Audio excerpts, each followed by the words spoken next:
Assalamu alaikum, and thank you CEO Club to gather this, I would say stars of Pakistan, the CEOs and the diplomats, and I'm so privileged to be part of that panel that I can see the legends sitting with me, and I have a lot to learn from them. I'm not an expert of the topic that is there, which is reshaping the future of Pakistan. But I do have my personal toolbox, which I've been using throughout my career of over 25 years, working abroad in many countries, as well as now in Pakistan. And that toolbox helps me to find out what to do, because I have been lucky to get chances in my life to turn around the businesses, to transform them, and put them on the course of growth. So this is what I've been doing all my life, and mostly abroad. So my talk is very short. I have only few questions, as Muzna was saying, but I try to get some answers, not myself, but I have a theory which I would like to present, and that theory has an opinion about the future of any developing country, and of course Pakistan is one of them. So let's start with it. I start with the, is it going this way or that way? Okay, this one? Oh, yeah. So my first question is this, because I have only 3 questions. So first of them is, which country comes to your mind when you see it has high corruption, chaotically governed, infant mortality rate very low, lack of infrastructure, and people spend 52% of their hard-earned income on food? Any idea? Let me make it more interesting. I'll give you a hint. It is not a sub-Saharan African country, nor any Asian country. Which country comes to your mind?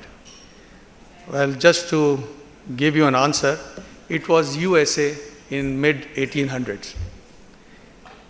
And that's unbelievable. Huh? It seems not possible. I believe you must be thinking about an African country or an Asian country maybe, but that's not true.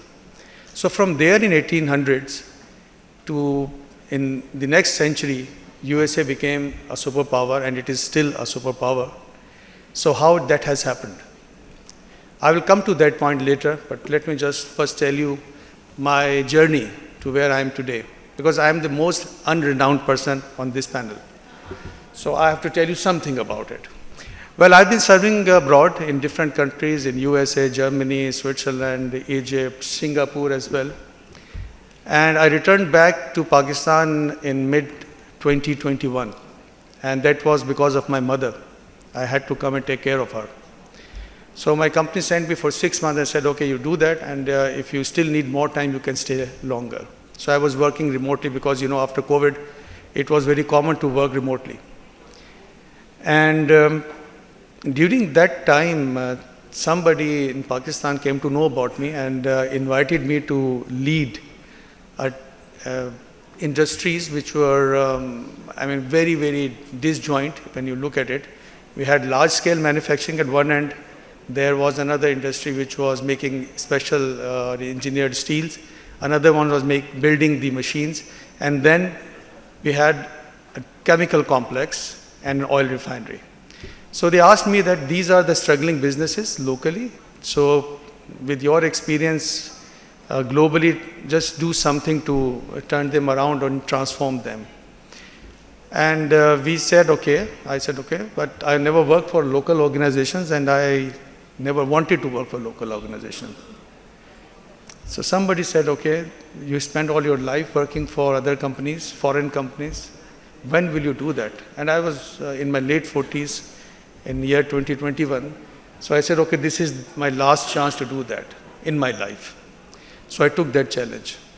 And we made these industries under a name of support industries and technologies, because we wanted to do some economic growth for the country. And that's why it became SITECH. And you can see the name everywhere today because we are the proud sponsor of this event. It's not changing? Oh yeah, it needs more power, more energy. Chief Energizing Officers. So this is what it is called. And then we said, what should we call it? I mean, what should be the tagline, what we want to do? Just simplify these diverse industries into one sentence. And we said we should do the indigenization. We should shape the indigenization in our country for growth. And that really worked very well. We started our journey on 1st of Jan 2022.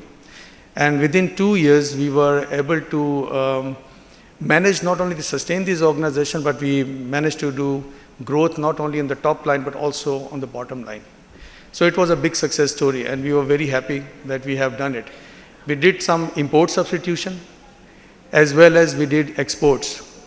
We did export to Germany, Czech Republic, Austria, UK, and also to Turkey. And we did a lot of engineered steel there, which was wonderful. But then we said, what should we do more?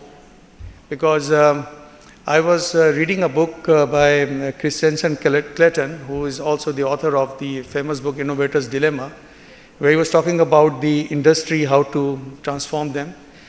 And he wrote a book about the prosperity paradox in 2019. Unfortunately, that book is not easily available in Pakistan. I tried many bookstores in Karachi and Islamabad, so I had to order it for many people. And the theory is very simple.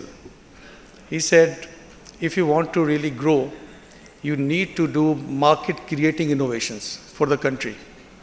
And he had a very good point. He said, there are many people in the country which cannot afford certain products which they need.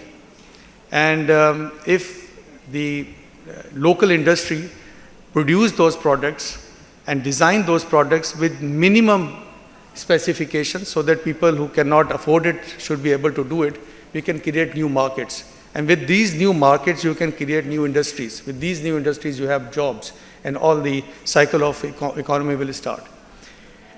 And that's why we said, okay, let's start something totally different. Because in Pakistan, we are not famous for designing and having a lot of research and development, especially in the technology. So we said, okay, let's join hands with all those scientists and technologists who are available in Pakistan and connect them to the industry. So we started that, and we started connecting all of them, and at least we have around 1,500 plus scientists and technologists who are connected to us. And by the way, Jabbar Sahab, it also includes Pakistan Atomic Energy Commission, because fortunately I'm also taking care of HMC. So, so thanks a lot for your words when you talked about HMC. So, and then we said, okay, let's connect them. So what we have done is that we have developed a platform in Pakistan which is connecting all those scientists to the industries. And what they do is that we have found out that there are so many scientists and technologists who have developed many products which are not known to us. For example, a ventilator was developed by us during COVID.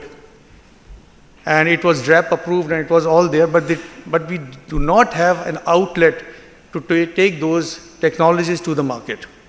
So what we thought that, okay, let's take all those products. We also have, by the way, BLDC, a brushless DC motor which is used in EV manufacturing. We also have a lot of vaccines. We have seeds, we have pesticides, organic pesticides and all such things, organic fertilizers. But these are not known to us because these are stays there where they are. The scientists do the research, they do pilot projects, but they do not take it to the industry, so we don't see any scale up.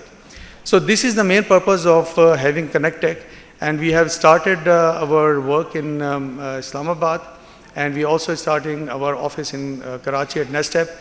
And the sole purpose is to connect the technologists and scientists to the industry. So half of the part has been done, and we are inaugurating in April, inshallah, after Eid, and that will really help us to have the market-creating innovations. Now, before I go forward, I just have another question. So if I ask you, can you tell me the 3 biggest global brands of South Korea? Samsung, we know about it. What else? Hyundai, Kia, Lotte, LG, and all such. Then, can you tell me any 3 big brands of Mexico? Global brand. Anybody can try? 3 big global brands. I think it's very hard. Yeah. Now look at these 2 nations. Those 2 took different ways. And before this, I just want to tell you one more thing. Please look at it. If I ask you another question, what do you think is a better way of long-lasting growth of Pakistan? Should we rely on IMF and World Bank loans? Friendly countries keep providing loans and aid to us. Foreign direct investment, as Arif Habib Saab was talking up, and market-creating innovations. Well, IMF and World Bank, our nation might need it, and also the second one, but that's not a long-lasting way of sustaining your economy. Foreign direct investment, yes, it helps a lot, but is this the best way of going forward? There's another way which is called market-creating innovations. And I'm just going to present a case of these 2 countries, South Korea and Mexico. Look at that. These 2 countries, I'm starting from 1960 till 2022, the data that is available from World Bank. The red worm shows Mexico and its economy. It shows the per capita GDP, and the other color shows South Korea. See where they started. In 1960, South Korea was way below Mexico. And Mexico, of course, being closer to United States and Canada and being part of NAFTA, they got a lot of foreign direct investments because whenever someone from USA wanted cheap labor, they were just moving their factories to Mexico and getting the benefit out of it. Wonderful. And you can see there the graph, how it went gradually up from 1960 to 2022. But their focus was always FDI, foreign direct investment. They never focused on developing their own brands. They never focused in developing markets that are taking care of the people who cannot afford it. Now look at Korea. The CEO of Kia Motors is here, and I was talking to him today in the morning. I said, what is the first car that Kia produced? It was a 3-wheeler, very ugly and making a lot of sound, but they made it. They made it themselves. And from there onward, they keep on improving it. Samsung, the mobile phone that we know and use it, they made a fan, a pedestal fan in the beginning. And from there onward, they will keep on making and working on the electronics and all such things. And look at them, where they are today. So they took a totally different direction to develop their economy. Now in 2022, you can see the difference. While in the beginning, Mexico was more than 3 times, now in 2022, Korea is more than 3 times the per capita GDP of Mexico. So this is the way I believe, or at least the theory which prosperity paradox teaches us, that you have to take that action and that path which can take you to long-lasting and more growth in the market. So, and again, one more thing which I've been talking to Ijaz, always saying that there's a Subha ka Pakistan, there's a Sham ka Pakistan. Subha ka Pakistan is all what CEOs does, and Sham ka Pakistan is what we hear on the media. So I also hear a lot, and I said there's a lot of complaints and concerns, but where is my influence? I mean, the moment I came to Pakistan and returned back to Pakistan, I realized that, okay, so much potential we have in all directions. Why not we use it? At least why not I decide to use it? Why not I make a difference? And Alhamdulillah, I would say with SITECH and now with ConnecTech, we are on the path to at least play our part. And Alhamdulillah, it is going very well. And I always remember Ahmad Faraz, and I'm fond of his verses, which says, शिकवा जुल्मत शब से तो कहीं बेहतर था अपने हिस्से की कोई शम्मा जलाते जाते. Thank you very much.